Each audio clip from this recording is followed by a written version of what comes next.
we need to do for Miles' bedroom. Put all of the shoes up on one wall and have him choose whichever ones, because I swear to God, we're as close to this many shoes in his bedroom. This is the customization room at Jordan, and that's Drew over there. Drew is a graphic designer who designs labels, like what he's wearing there. I should tell you guys that there's a huge lineup because Jordan has a pair. Miles, is it Jordan that has the shoes that are coming out today? And there's a huge lineup of people wanting these shoes. These ones, but different colors. So they're right around the entire building. All right, so Drew did a custom kind of graphics with this shoe here that says Toronto. So Drew, if somebody wanted you to put something on their shoe other than Toronto and that, can you do it? Yeah, you can put any 4 characters. And you can also put 2 numbers on each side, so you can have a total of 8. So 1 on each shoe. Okay, 1 on each shoe. Or you can have one of these icons, Toronto, Mississauga, Brampton, Scarborough, different boroughs outside of Toronto. So if someone came in here from New York, you could do that? Can't do it. You see it that? You see we have a specialty. We have a specialty here in Toronto. We're here. Representing the 6. Yeah. Exactly, all the different areas of the 6. That's dope, man. Only the 6 can have this. And then this is a Jordan customized place. And tell them how many are in the world. There's only 5 locations, and for customization, there's only 3 locations that do customization. 5. You're bad. You're bad to the bone. You're one of the customization experts. Woo! I'm so proud of my little city here, Toronto. All right, so you went and bought new shoes. I bought the new Westbrooks, yes. And show everybody what you have on the side. Honestly, like it's a pretty plain shoe. So I thought I'd jazz them up a little bit. I put my initials on the side. Sick. Oh my gosh, J Jam. Is that ever gonna come off? Is that gonna come off? Honestly, probably, because I'm gonna be balling in them, so. Ooh, but I don't know. They are nice. I just write all over them if it comes off. I love them. I love them. Congratulations. Are you shopping? Yes, he's shopping. Are you supposed to be shopping right now? Why not? If you want to invest in yourself, you will. Oh, here we go. Do you want me to tell them that they should leave? Everybody should go home, get some sleep, eat some food, spend some time with your family. Because the Nike shipment might not be coming in today. We don't know what's going on. Can't say yes, can't say no, because we have no idea. Oh boy. Okay, I think I'm gonna go out there and tell them. So you want to get 15? Yeah. WD 15. That was my number when I played ball. Look at this. So on the sleeve, this will be on the sleeve, and this is on the front. On the chest. Yeah. Like how that looks. Yeah. All right, so this is the making of Warren's shirt. So Drew's gonna put all of this stuff on it.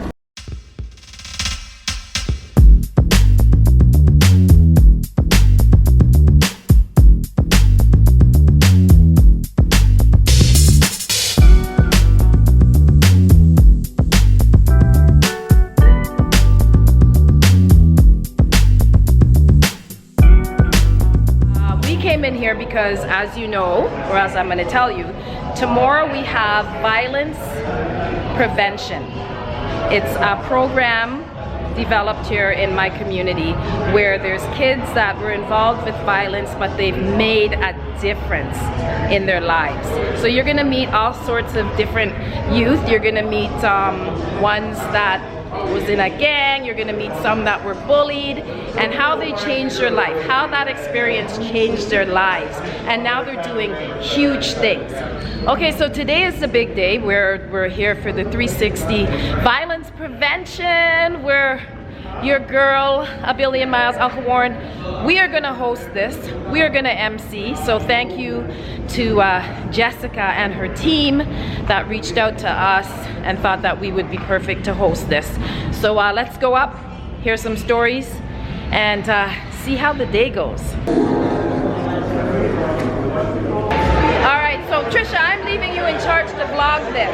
Yes, of course. Yeah. So vlogging is you're gonna be taping this, and recording. So let's hope that I have all faith in Trisha. I got you. You got me.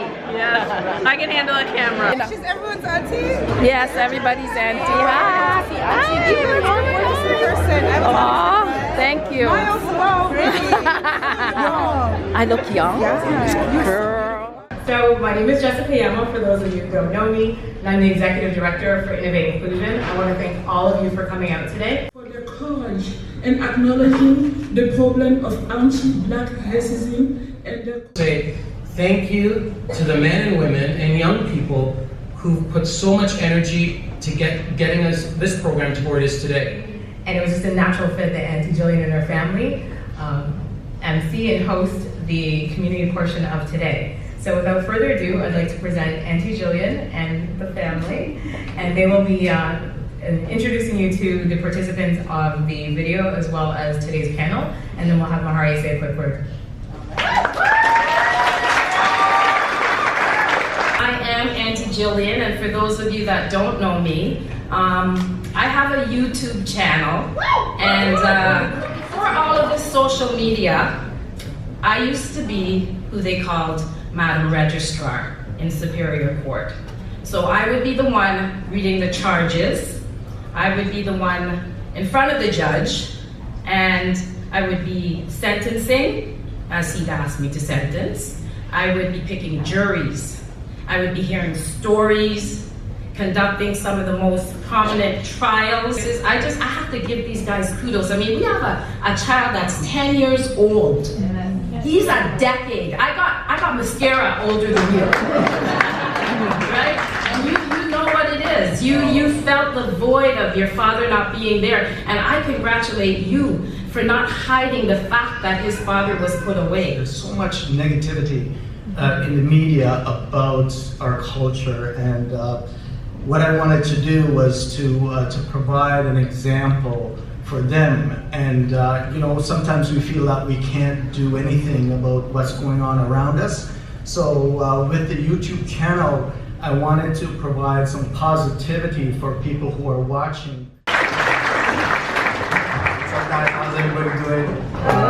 For me, I just turned 25, so I feel like I'm in that midpoint where I relate to somebody like Faya or a lot of the youth that will be in here later. But I also am here to learn from the adults and people who have obviously been through a lot in their lives. So Faya's gonna say a little bit of who he is and where you live, and a little bit of your story. Of course. As you know, Faya, how are you guys doing?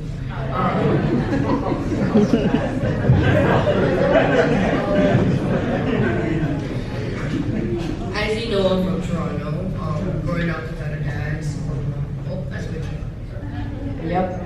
Testing. Growing up without a dad, it was pretty hard. Show them the back of his jacket. Oh, guys, listen, look at this. I am powerful.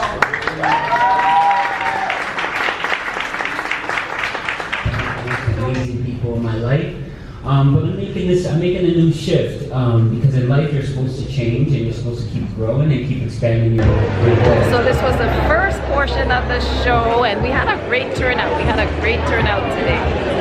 See that? Doing something great for the community and especially for Black youth. I'm all into that. So we're gonna go in and I'm gonna host a closed session where we're gonna get closer to all of the panel members, and we're gonna hear all their stories, and y'all are gonna be really enlightened today.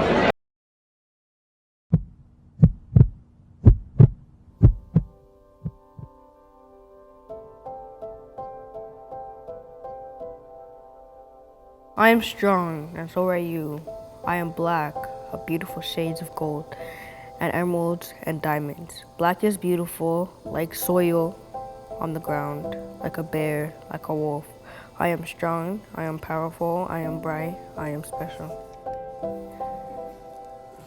My name is Faya Precious Ngali Billings. I am 10 years old, and my name means like the Messiah, like God. Just after giving birth to my second child, and my child's father ended up in prison, I felt alone. I felt sad. I felt distant from the world. I wanted to curl up in a ball and everything to go away. After 10 years of that, Faya was conceived in a weekend trailer visit. There's been so many occasions Faya has seen other children at school, had their fathers on field trips, or Father's Day as a rose. When I go to school, people are always like, my dad, my dad, my dad, my dad, my dad. I'm the only person in class that doesn't get to talk about my dad because I don't get to see him every day. I don't get to do stuff with him every day. I cry because I don't have that. It's hurtful. It hurts me to press the hang up button after I talk to my dad.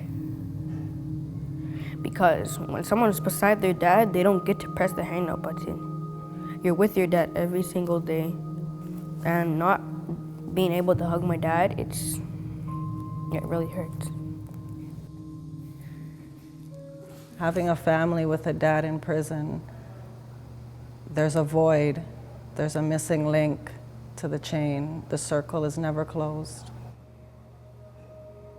When Faya turned about 6 years old, he started to get curious about his father. That's when I disclosed to Faya that his father was in jail and that I asked him if he wanted to see him. I've had to put my children first. That's when I decided to take Faya to see his father, because I did not want him to have that void and not know who he really was. Suddenly, my dad just comes out, and I was shocked. I was amazed that I actually get to see my dad when I haven't got to see him in I don't know how much years. I just ran and gave him a hug, and I just loved it. I think by taking Faya to the prison to see his father, I think he's learned that regardless where you are, you can still show love. That trip gave Faya his confidence. That trip turned Faya from a boy that didn't know who he was to a boy who knew exactly who he was and what he wanted in life. And he taught me that you can't be rude to a person because they've been rude to you. He makes you feel like there is no judgment when you speak to him. Faya has learned to put himself into someone's shoes and walk with it. I don't judge a book by its cover. That's what people say. You can look in the inside of them, see how they really are. Faya invited a little boy that was mentally disabled in his school to his birthday party. And his mom came and said to me, nobody's ever brought my child to a birthday party before. And Faya said to me, I had to, Mom. He has no friends. I love to mentor people. I would like to have people not suffer in life, have people have an amazing life. So though we were put into a difficult situation, we have chosen not to allow violence to take over our life. We have chosen to take a negative situation and create as much positivity as we can. And though there was a lack of a father, we still maintained to have a father within our house. Recently, when I talked to him, he told me that he was out of jail. And I was like amazed. I screamed right to my mom, Mommy, my dad's out of jail. And I was so happy to see my father, to talk to my father, to sit down with my father, to play games with my father. It's just amazing. I'm happy to come home saying that I have a father to guide me, and now I get to see him more, and it's just a blessing.